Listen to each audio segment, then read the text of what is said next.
Problem ng washing machine namin, Samsung na wobble technology. Ayaw gumana tong rinse. May natira pang tubig. Tapos ginawa ko, binuksan ko. Mapakita ko sa inyo. Kita ko na yung problema niya. Yun, putol. Feeling ko palitan ko lang to. Sana may kabit ko. Gagana na. Kanya, pag hinila ko to, lalabas yung tubig. Nakikita yan dyan. To. Yun o. Ayawan ko kung kaya kong palitan yan. Pero subukan natin.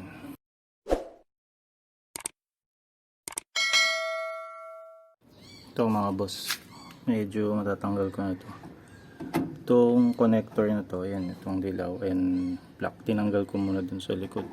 Dali lang naman yung ugutin na para may clip lang. Ito medyo pahirap, tatlo to tatlong Phillips yan. So natanggal ko na yung dalawa. Ang ginawa ko ganito, hindi ko tinumba yung washing machine dahil ayoko mas mahirap ata yung ganito. Ayan, nasa edge siya, so may nakaharangalan tubo kaya mas nahirapan ako. Or kung may tagahawak kayo, pero hindi naman yung tutumba. Dito pa tayo. Yan. Then, pwede ko na masungkit sa ilalim yan gamit tong Phillips natin. Hindi ko lang napakita yung buong process kasi ang hirap i-video niyan. Dapat dalawa kamay mo dyan. Hawak ko yung phone. Ayan dito. So, natanggal ko yan. Makuha na natin to.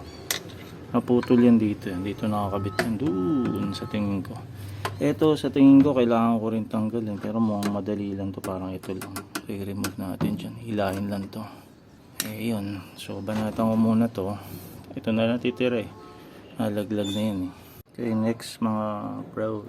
Ito medyo madali lang pala to ang hilahin.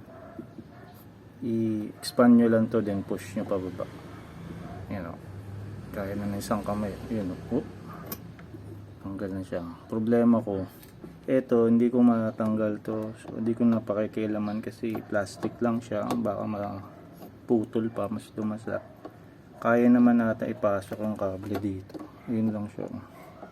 Parang tatanggalin lang natin tong kable. So, pwede yung paglaruan dyan, mahihilan yun. Kaso anong kable, pero parang ano yan eh, sa bicycle cable baka gumana, hindi ko lang sure. Then ito bubuksan din dito, yan susuot eh doon. Itong Lintec na cable na to dito lang pala yan. Yan, diba pinaglalaro-laroan ko yung kanina, may ulo siya, yun yung ulo. Ilahin nyo lang pala yan dito baba. Ayan. So para siyang shifter cable ng bike. Ito inipit lang. Pwede ata ibuka to tapos ito uli gamitin ko. Hindi ko lang sure. Pero naputol yan eh. Putol na. Bakal to. Hindi yan ingat-ngat ang dapat. Bakal yan. Parang stainless nga eh. Tapos dito siya nakakabit sa ayun na yung butas na yan. To dyan. So kailangan natin tanggalin tong plate na to, Phillips ulit, and figure out kung paano ibalik yung Lintec na yan. Yung mga boss, remove na yung mga screws. Ayun, ginawa ko, niline up ko siya according dun sa pattern. So yung S small, ayan dyan, yan, small, yung B big, sa outer part yung B yung big. Ayan, ganito looks nyo. Bimam, tanggal mo nga ito, itong plate na to. Remove mo yan. Ayan, looks nya. Ayun, putol nga siya. So, itong malalaking screws, dito yan sa labas, malapit sa blue na label. Then, itong maliliit dito sa labas. Ito, tanggalin lang to, then papalitan. Pero mukhang hindi kakasya yung pang bike dito at maliit masyado. Ginawa lang to. Ito lang, ginawa lang din nila. So, kailangan lang natin tanggalin to. Medyo pahirap to. Itong tanso. So, ito na mga boss. Binuksan ko na yung Shimano shifter cable. Ganito itsura niya. Malaki, ang layo. So, ito yung parang nut. Ano matawag dito? Cog. So tinanggal ko lang to dito. Dali lang naman yung may guide dyan. Ito yung maliit. Parang ano lang din to, naka-crimp. So ito yung malaki. Yan, mga ganyang kahaba need natin. Yan, mga ganyan. So ito, pwede na to dito. Safe na siya dyan. So ang gagawin lang natin, yan.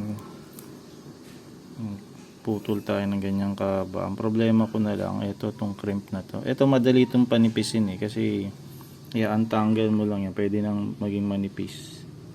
Kunti lang naman difference Ito naman problema ko, maliit kung paano ko siya makikrimp back ulit. So mga ganyang kahaba.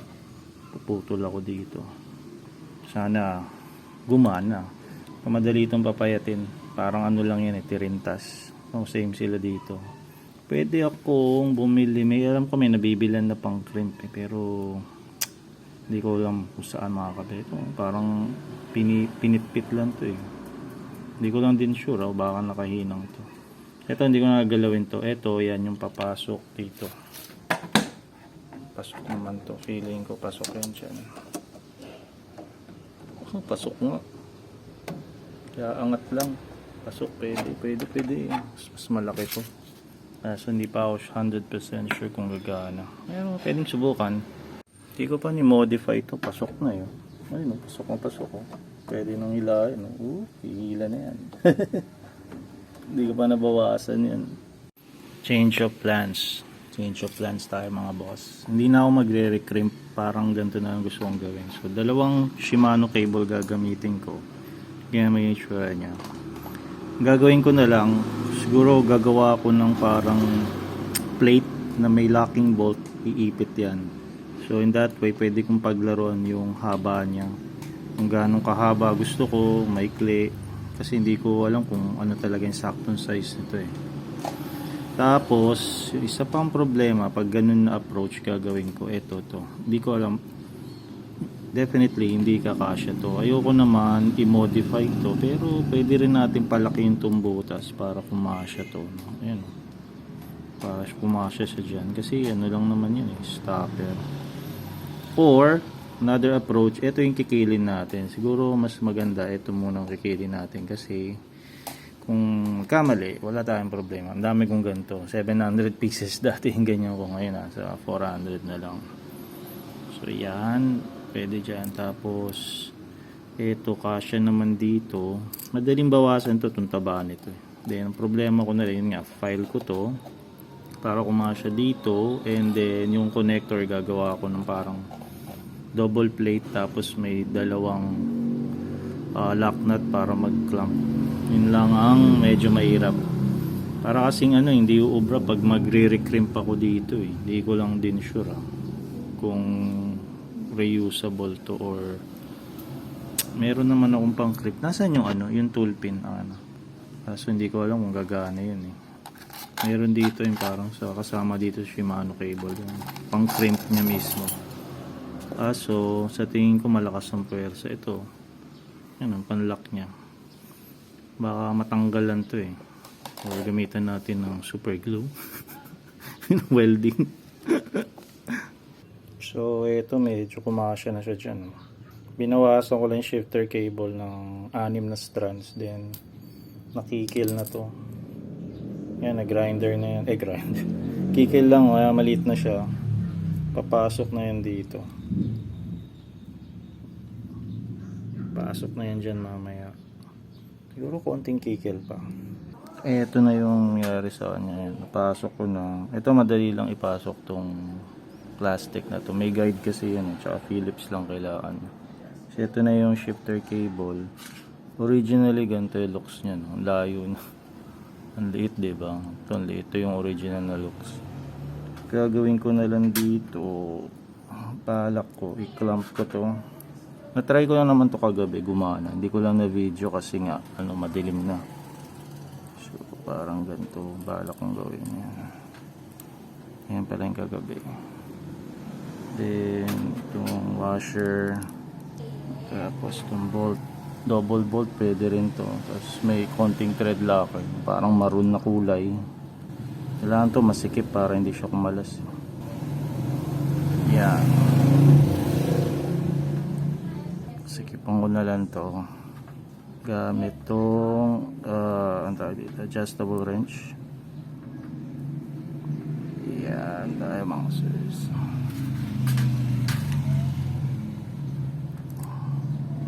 Kailangan lang kuha lahat ng washer, kumaga sakop niya lahat ng cable para ipit na ipit. Yan, ikpitan ko na lang to, tapos maikpitan kakabit. Tapos pala itong isang kable, kita nyo sobra to, kasi pag kulang ako sa haba nito, pagkabit ko rin sa plastic part, pwede ko pang i-adjust, kaya sinobrahan ko. So ito, ikpitan ko na lang to, then dapat maikpit na ayaw na. Mukha naman siyang ipit, no? Alam ko ito, sagad to hanggang dun eh. So, sasagad naman siguro to. Tingnan natin. Sasagad. Oops. Yun lang, parang bitin. Parang bitin nata yung kable ko. Dapat yan sasagad dito eh. Hindi pa sumasagad dito. Teka, tingnan natin. Tumunog naman. Hindi naman pala siya tumama. Akala ko tumama. Pero konti na lang eh. Halos sagad na eh, no? Pero feeling ko mas ano to. Kagabi kasi parang medyo may click, kaya nag-adjust ako dito. So ayan, nakabit ko na siya. Testing ko lang, pinupuno ko ng tubig. Check ko kung magbabandaw. Mas maganda nga kung di bolt yan, no? Kaso wala na ako ibang maisip na way.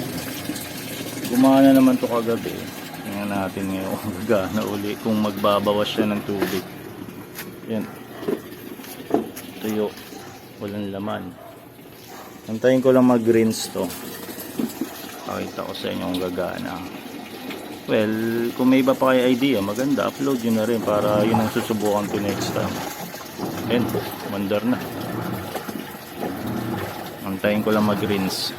Yun, gumana na. Yun, ayun rin, gumana na. Mission accomplished na tayo. Yan.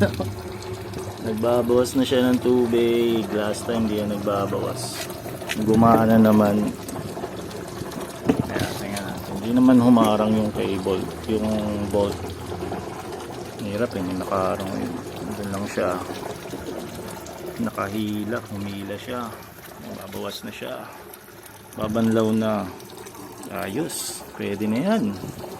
Try nyo lang din. Pag ayaw magbawas ng tubig, check nyo lang yung pull cable, palitan nyo, o gawan nyo ng paraan.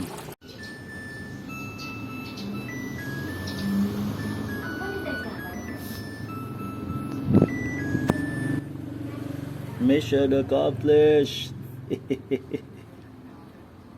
Lang gastos.